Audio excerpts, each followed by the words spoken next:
And then you want to make sure, from prior year that you're doing more than that when you cost it out. And Sydney does a great job in terms of labor, knowing we have, the nice part with events is obviously you have fixed revenue. You know what you're going to bring in and you can work against that. Whereas running a normal business, you're always forecasting what you might do, but it's a guess ultimately. And then you have to make cuts on labor. With events having that fixed nature of it, with sometimes some incremental sales that you can add on through an open bar. It's a lot easier to hit the targets, which to your point, Adam, that makes typically the margin greater when the equation's much simpler to solve than a typical restaurant. We love a day that has a bunch of events. This last weekend we had 7 events I think on Friday, and so it drives your sales up and all your costs go down. So we absolutely love those days when we do have private events, because the margins are that much better on those events based off of packaging, pricing that Sydney is set with, going through with our chefs, making sure everything looks appropriate, we're costing effectively with the different packages and everything. Yeah. So kind of touching on that and non-events. With the non-events, we always first and foremost try to sell the event space. It's never, oh, let me give you free space. That is not our first sales pitch. Our first sales pitch is always trying to sell them on a private event. And then if that doesn't seem to be what they're looking for, then offering that non-event. Our non-events typically generate anywhere from $3,000 to, I think we've had $4,000 for non-events.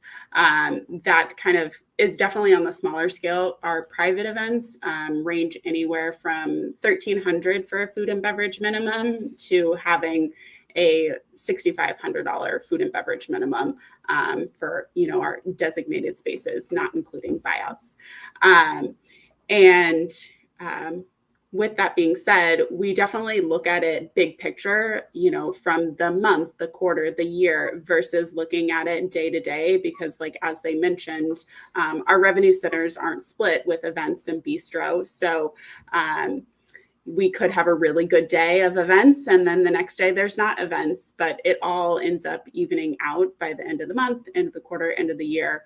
So we're always looking ahead for that. But with pricing out our event spaces, our motto has always been to be reasonably priced. So we've done cost analysis of the different event spaces in the area, not just other breweries, other restaurants that are next door to us, hotels, whatnot. I know we are very different, but we are a unique space in that we are as large as a hotel, but bigger than some restaurants. So kind of having to look at that. However, with our tap rooms, they look at more of doing just a beverage minimum and doing a per person cost for drinks to make sure that they're offsetting their costs. But anyways, back to our location. With our private event spaces, I ultimately look at how many the space can hold, what our food costs are, can a group of that size reach that minimum. If it's not obtainable, then maybe I'm pricing it a little bit too high, because you never want to price over what can be reached.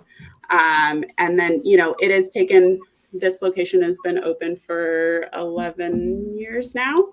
And over these 11 years, I've been with the property on and off for 8 years, and I've seen our prices of our spaces kind of fluctuate, but pretty much stay the same. At the end of the year, we take a look at which spaces sold the most and which we sold the least, and kind of assess from there. Do we need to adjust that cost down a little bit? Do we need to adjust it up? And always don't be scared to do a discount on the minimum if you're noticing a lot of times that people are, balking at that price. Sure.